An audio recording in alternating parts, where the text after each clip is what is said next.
Ale Oliveira, é difícil até dar boa tarde hoje com o clima, com a energia pesada que tá, né, Ale? É difícil mesmo, viu, João? Porque eu sempre acreditei que uma das missões que a gente tem aqui na comunicação é deixar o dia do cara pra cima, né? Mais alegre, mais bem informado, porque o futebol, teoricamente, ali é o entretenimento, né?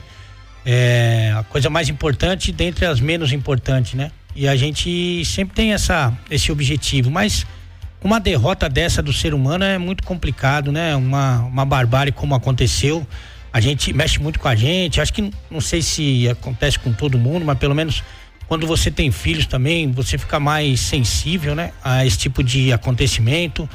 Muito triste, cara, muito decepcionado e também envergonhado dessas pessoas se passarem por torcedores, né? Ficarem travestidos de torcedores, porque isso não tem nada a ver com futebol, mas infelizmente é uma realidade dentro do nosso país, né?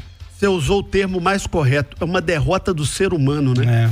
A derrota de hoje pela manhã, Rafael Leal, doeu muito mais do que as derrotas de ontem no futebol, porque perder ou ganhar um jogo faz parte da vida. A gente quer sempre que Atlético, Cruzeiro, América, os times de Minas vençam, mas perder faz parte do esporte, faz parte do jogo. Agora, isso que aconteceu hoje pela manhã é algo inaceitável e que o Brasil compactua há muitas décadas.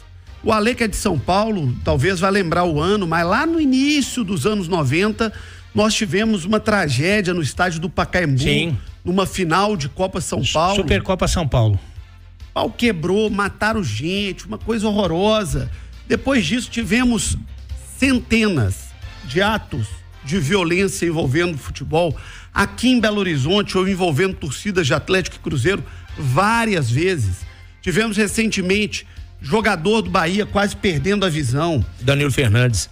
Aquele caso com os jogadores do Fortaleza contra o Sport Recife.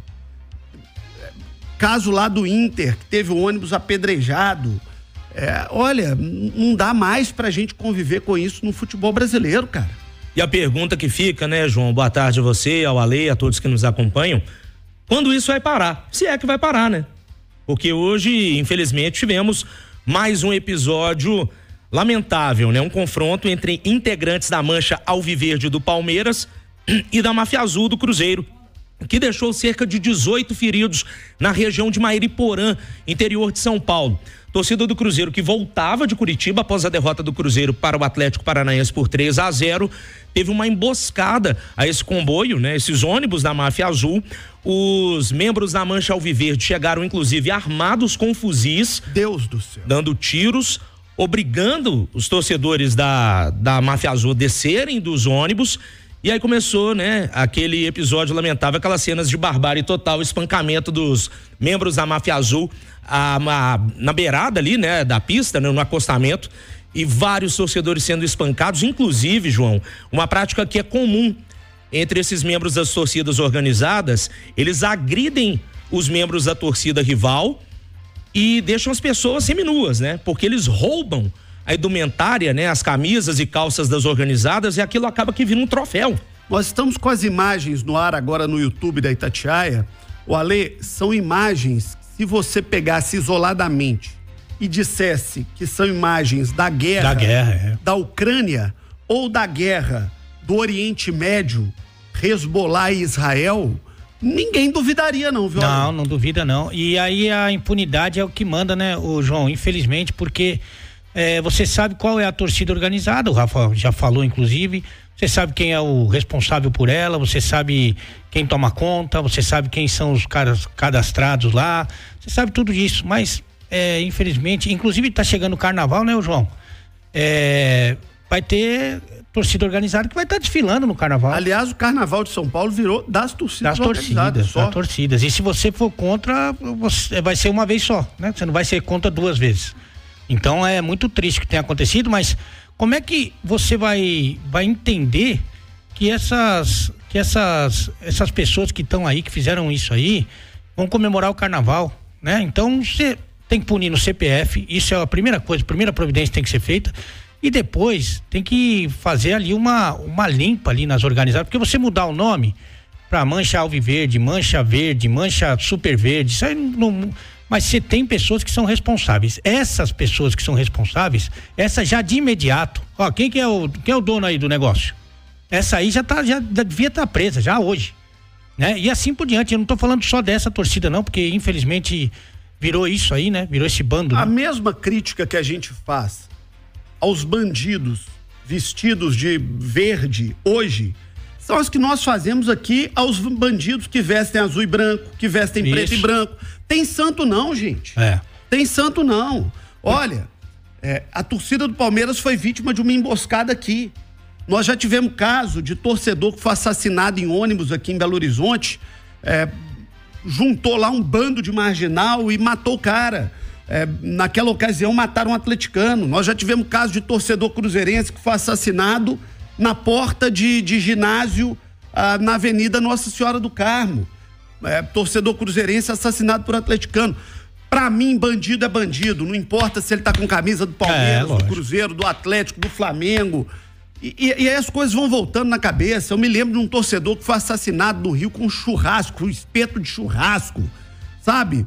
Me lembro de uma briga que deu numa manhã de um clássico aqui em Belo Horizonte, que morreu um cara na divisa de Belo Horizonte com o Sabará, e depois o pai dele deu uma entrevista dizendo o seguinte: olha, cansei de aconselhar meu filho, mas ele queria era isso. Ele queria era estar no meio disso. Então, lamentavelmente, é só bandido brigando com bandido. E aí sabe o que acontece? O torcedor de bem fica com medo de ir no campo de futebol. Não tem coragem de ir, cara. Às vezes, João, o próprio torcedor, ele às vezes nem é de uma organizada e sobra para esse torcedor. Teve um caso há alguns anos de um torcedor do Atlético que estava com um boné do Galo num dia de clássico, num ponto de ônibus, e foi agredido por cruzeirense meramente pelo fato de torcer para um time rival. Ele não tinha nada a ver com torcida organizada. Então, infelizmente, é a situação em que vivemos, né? De total insegurança. É a falência do Estado, né? Sim. Porque isso já aconteceu em outros países do mundo. Pergunta se continua acontecendo. Não. Pergunta se lá na Inglaterra, que nos anos 80 acontecia isso, se hoje ainda continua acontecendo. Não acontece. Não. Porque tem lei, porque tem rigor. Então, infelizmente, nós estamos perdendo a guerra aqui. Já perdemos, né? Já perdemos há muito tempo. Nós já fomos derrotados há muito tempo. O Rafael Leal, o Oswaldo Diniz, então vamos lá, deixa eu acionar o Oswaldo Diniz, que está desde as primeiras horas da manhã acompanhando essas informações. Oswaldo, boa tarde, o que você traz de novidade no momento? Muito boa tarde, João. Agora 1h mais 39, estamos aqui ao vivo falando de Sete Lagoas, na região central mineira, onde morava esse torcedor, esse membro da Máfia Azul, a vítima fatal dessa emboscada que feriu quase 20 cruzeirenses na madrugada de hoje. Falamos aqui de José Victor dos Santos Miranda, de 30 anos, ele que trabalhava como motoboy autônomo, tinha um filho de 10 anos de idade. A gente trouxe há pouco aqui na Itatiaia o tio do José Victor dizendo que o filho desse torcedor vivia pedindo para o pai não ir para esses jogos, para esses confrontos, mas pelo que a gente percebeu aqui com os familiares e amigos, era como se fosse um vício. José Victor era viciado em Máfia Azul, e quem confirma isso pra gente é o Kaique Campelo, que é amigo de infância dele, conversou conosco há pouco. Existe noiado de pedra, né? Ele era noiado de Máfia Azul. A gente falava com ele direto: Zé Vitor, pula fora desse trem, cara. Você já teve vários problemas, aquele trem todo. Teve um acontecimento lá no bairro do Carmo, que os caras pegaram, e mais de 5 caras pegou ele, bateram nele, mas não mataram ele. Eu falei: você tá vendo? Se esses caras quisessem te matar, eles tinham te matado, amigo, entendeu? Pula fora desse trem. Só quem ia virar pra nós falava: vocês não entendem nada, vocês não entendem nada. Meu sobrinho mesmo, falar com ele direto: você quer virar bandeira? Que nem tem uma bandeira lá com o nome de um integrante, foi morto também. Ele, vocês não entendem nada, só falava isso, não comunicava nada que ele ia pra jogo, essas paradas todas com a gente. Chegou até ir em São Paulo, numa data posterior desse confronto que teve com a Mancha Verde. Ele foi lá, a gente falou com ele: pô, velho, não arrisca não, cara. São Paulo, Rio de Janeiro, isso aí é pesado, não é igual Minas Gerais não, lá é, né, organizações criminosas braba, aquele negócio todo, cara. Pula fora desses trens. Um primo dele, que é integrante ainda, mas ele tirou participação dele quase que 100%. dessas coisas, entendeu? Por conta desses acontecidos, entendeu? De vir na porta da casa dele, chutar portão, tacar pedra, aquele negócio todo, quebrar vidro de carro, dessa forma que acontecia as coisas. Olha, João, a gente conversando também com os familiares aqui, inicialmente foi dito que essa vítima, né, ele tinha sido queimado, morreu carbonizado. Mas depois a gente foi apurando um pouco mais, ele sim, o corpo tem algumas queimaduras sim, mas porque ele foi retirado do ônibus na base da pancada, apanhou com barras de ferro e ali então tiraram também a roupa dele e atearam fogo no coletivo. Então o corpo apresenta algumas queimaduras, mas a morte foi em função dessas agressões com a barra de ferro. Ainda levantando a ficha desse rapaz, você ouviu aí, né, que o amigo dele disse que ele já teve uns problemas. Há cerca de um mês ele havia sido preso pela Polícia Militar por ter entrado também em um confronto com torcidas rivais. Já tinha passagens por furto, dano, são muitos registros, são cerca de 30 registros, e é então essa vítima fatal da emboscada lá no interior de São Paulo. João. Olha, as imagens continuam rodando aqui no nosso YouTube, é uma coisa assustadora. As informações que recebi dão conta de que eram mais de 100 torcedores da torcida do Palmeiras, que esses caras fecharam a rodovia com carros, com caminhonetes e tiraram armas de grosso calibre, e foi tudo pensado, premeditado, planejado e organizado, porque tinha um grupo de pessoas dos dois lados do ônibus jogando rojões e foguetes em direção ao ônibus. Se o cara tenta sair do ônibus, ele toma um foguete na cara ou toma um tiro. Se ele fica dentro do ônibus, ele morre incendiado. Então foi uma coisa assim pavorosa o que aconteceu, coisa pavorosa. As imagens que estão no ar agora no Itatiaia, do YouTube da Itatiaia, Itatiaia Esporte, Itatiaia Oficial, são imagens assustadoras. Nesse momento, as imagens exclusivas que a equipe da Itatiaia fez do ônibus onde estava a delegação do Cruzeiro. Só sobrou uma carcaça. Nossa. Totalmente incendiada, ferro retorcido. É o que a gente vê nesse momento no YouTube da Itatiaia.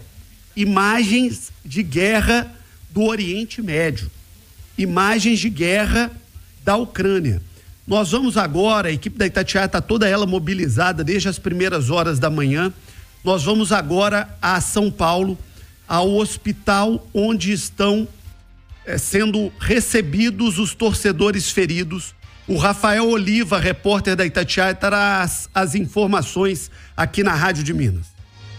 Boa tarde, João. Estamos no Hospital Municipal Anjo Gabriel da Prefeitura de Mariporã, em São Paulo, onde torcedores do Cruzeiro são atendidos depois de sofrer uma emboscada por parte de torcedores organizados do Palmeiras. O ônibus retornava do estado do Paraná, onde torcedores acompanhavam o jogo entre Atlético Paranaense e Cruzeiro, e foi emboscado na altura do quilômetro 55 da rodovia Fernão Dias. No local, haviam vestígios de rojões, cacos de vidro no chão e o ônibus em estado completamente lastimável, queimado e completamente carbonizado. Segundo informações concedidas pelo hospital, ainda não há um veredito sobre o estado de saúde dos pacientes que ainda estão sob atendimento. De acordo com a apuração da Itatiaia, pelo menos 9 cruzeirenses tiveram quadros de traumatismo e pelo menos um cruzeirense faleceu. Segundo nota da Polícia Civil, a delegacia de Mariporã requisitou uma perícia local e mais informações serão fornecidas ao término do registro. Cruzeiro se manifestou, repudiou o episódio de violência, assim como o Palmeiras também se manifestou. Seguimos aqui do hospital trazendo mais informações a qualquer momento. Dia lamentável para o futebol, dia lamentável para o esporte.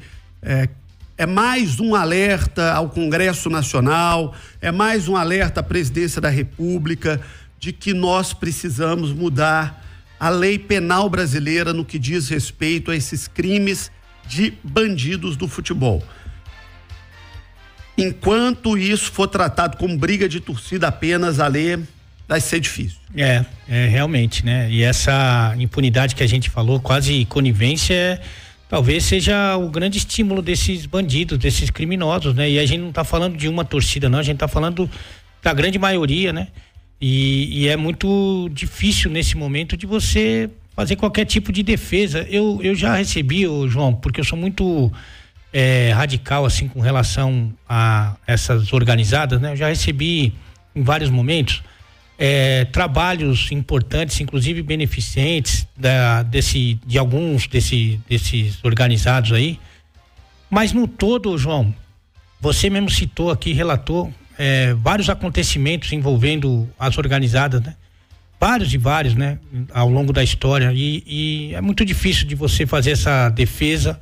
Eu já perdi as esperanças, mas se dessa vez também não for tomada nenhuma providência, João, aí a gente não tem mais nem o que pensar, o que fazer. A única coisa que eu posso fazer, que é a minha pequena parte, infelizmente não levar minha família no estádio, não participar do futebol, porque eu tenho medo. Eu não sei se isso acontecer, se os meus familiares, por exemplo, vão voltar, né? Então é só lamentação. E imagina um cara que tá voltando do sítio e que se depara com uma cena dessa. O cara tem nada a ver com futebol. O cara não torce pro Cruzeiro, o cara não torce pro Palmeiras, o cara nunca frequentou um estádio, o cara não é de torcida organizada. De repente ele deu um azar de estar ali na estrada na hora que o ônibus da torcida do família dele tá passando, com os filhos, com a esposa, indo viajar, voltando de uma viagem, às vezes indo votar, né? Porque é um domingo de eleição. E o cara fica no meio do negócio desse, foguete comendo pra todo lado, tiro. É como diria a música, é tiro, porrada e bomba. E o cara no meio disso. Porque, como disse aí o tio, deixando claro aqui, a gente não deseja a morte de ninguém, a gente não deseja que ninguém seja agredido, ninguém fica feliz com isso. Mas ele, como tio, como amigo, nós ouvimos agora na Itatiaia, vinham alertando o rapaz, que infelizmente morreu, porque a gente não deseja a morte de ninguém, claro, mas vinha alertando o rapaz para ele sair disso. Mas o cara queria estar lá. Agora, e quem está no carro de trás? E o motorista desse ônibus, coitado? Um trabalhador que estava ali para botar o pão na mesa da família, se bobear, nem liga para futebol, estava ali só ganhando o pão de cada dia dele, no meio de uma guerra dessa. Deus do céu, eu nunca vi. Eu tenho muitos anos de futebol, já cobri muita coisa, já vi muita coisa, mas eu nunca vi nada tão dramático quanto hoje. Se você não viu as cenas, se você não viu as imagens, acesse o YouTube da Itatiaia. São as cenas mais pavorosas que eu vi em 25 anos de cobertura do jornalismo esportivo aqui em Minas Gerais.